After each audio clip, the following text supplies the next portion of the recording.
Students, this is Sriram Shastri. I once again welcome you back to my new video session. In this particular video, we are going to continue with the topic called environmental pollution with respect to the different types of pollution. In the last videos, we had discussed about air pollution and water pollution. Today, we'll continue with the remaining types of pollution and their causes and their preventions. Okay. So, firstly, if you talk about the first one is noise pollution, second is soil pollution, third is thermal pollution, marine pollution, and solid waste pollution. So, if we talk about noise pollution has been a problem in India since long back. In the year 1939 itself, there was Prevention and Control of the Pollution Act passed. Okay, so there were different acts like Factories Act 1948 and Motor Vehicle Act 1939, which were implemented to control the noise produced from respective parts, like from industries or factories. Whatever noise was produced, their limitation was done, and for motor vehicles also their limitation was done. So around the unit for measuring the noise level is approximate, it is called as decibels. The unit for measuring the noise is called as decibels, and around 20 to 40 decibels is considered as normal range of noise which we can listen. But noise which extends above 100 and 120 decibels is considered as extremely disastrous. It can affect on many people's health, especially hearing loss can be there. People who are suffering from different heart ailments or nearby hospitals are there. Those people are at greater threat. Elderly people, young children, they are at a greater what you call a threat of getting the problems related to noise. So noise pollution has been a nuisance. It's a common thing we can see.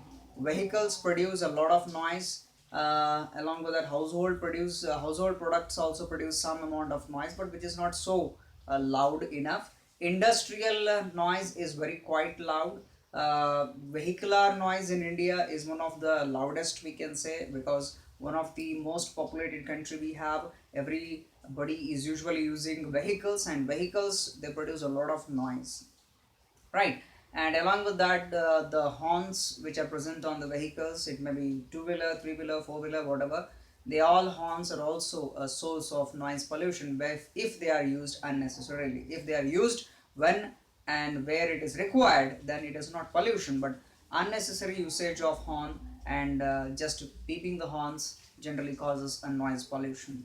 Then apart from that, construction sites are there, what you call as agricultural machines are there. There are different industrial machines are there, factories are there. They use different machineries which produce a louder noise, but the noise should not be more than 100 decibels. But more common thing for noise pollution is vehicles. Remember this.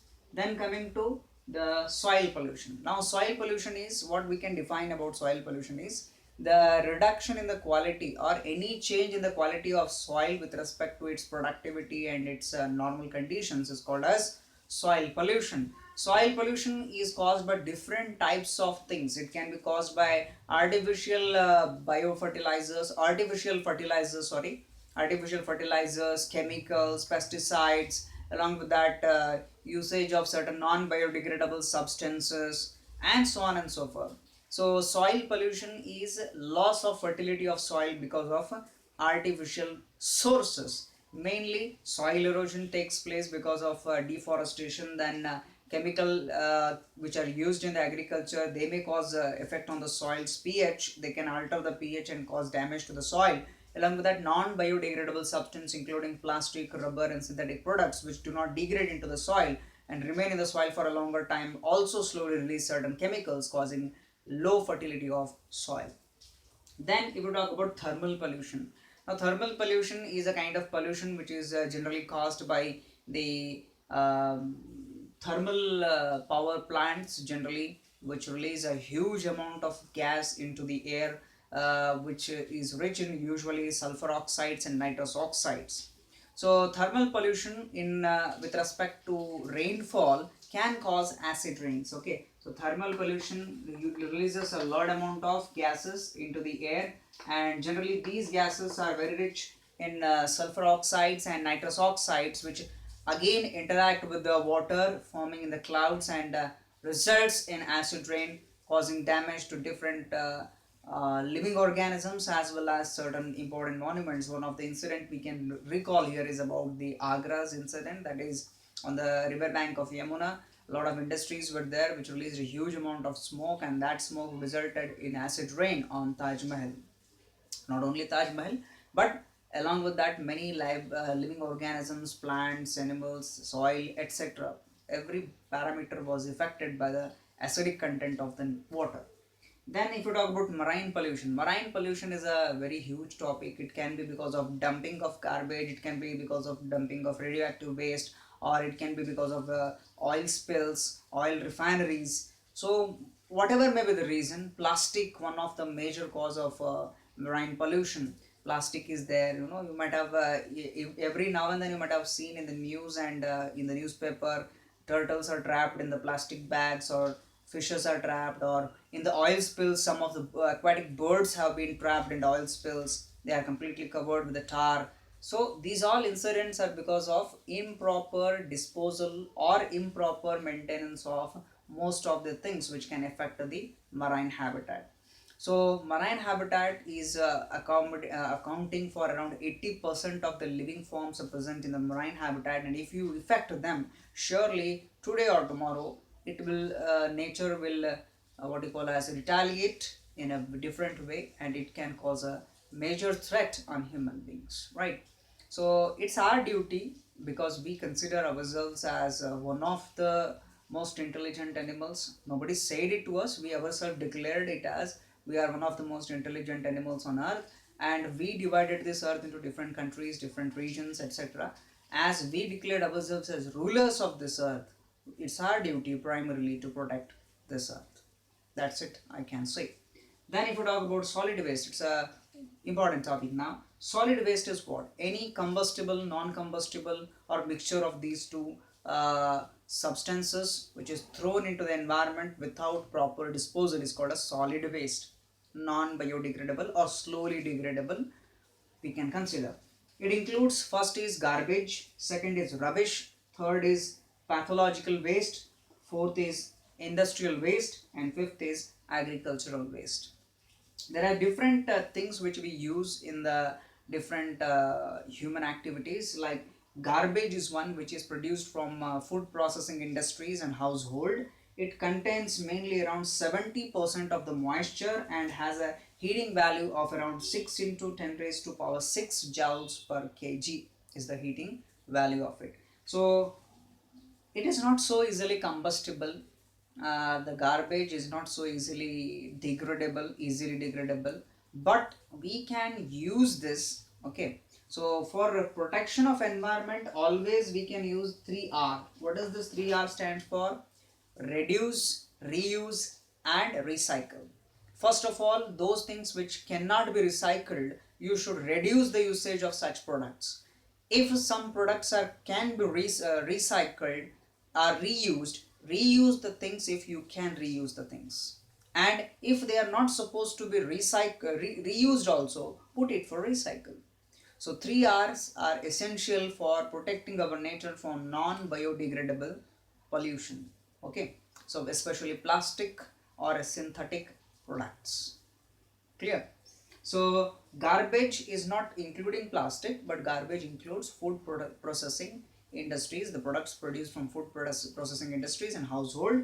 Moisture content is very high, degradation is lower and slow, and that can be converted into organic compost, but unfortunately again it takes a lot of time. So garbage is generally being thrown outside outskirts of the cities and villages, which it releases immense unwanted pollution of gases. It releases H2S and other methane and other unwanted gases, which releases a very bad smell into the environment, attracts different pathological events.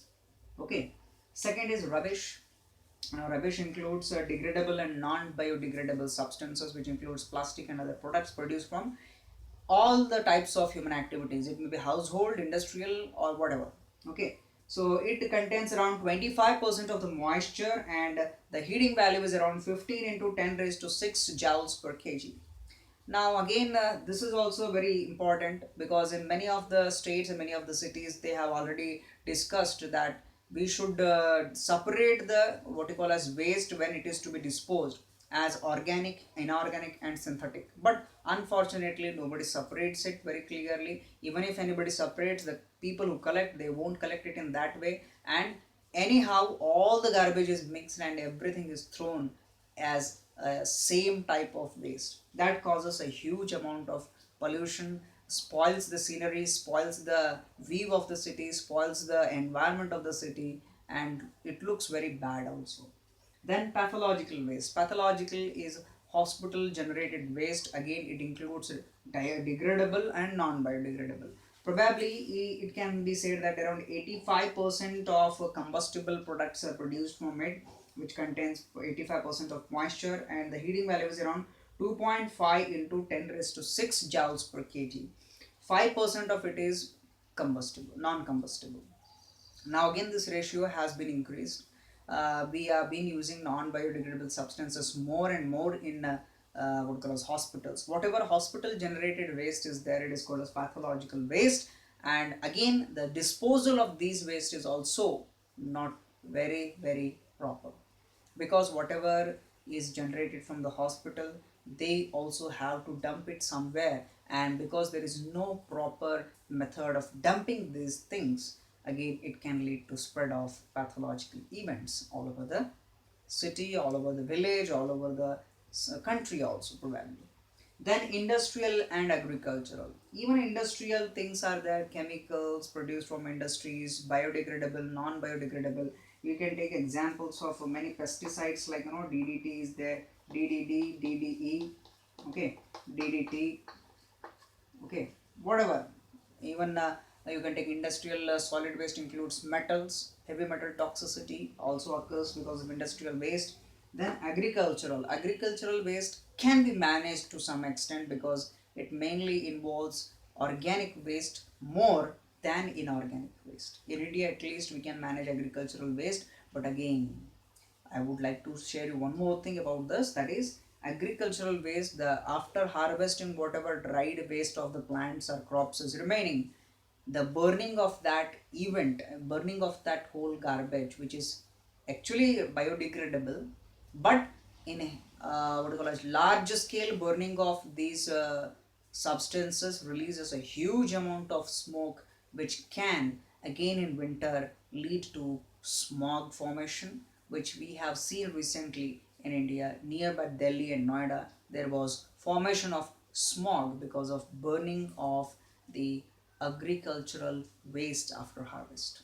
Okay, so this completes this particular topic called environmental pollutions, and we have discussed the major acts, major events, major pollutants, and the effects of the major pollutants in a very short and simple way, because we are not supposed to write it in a detailed manner. It's an MCQ type of syllabus, so you need to remember the essential points what we have discussed in this video.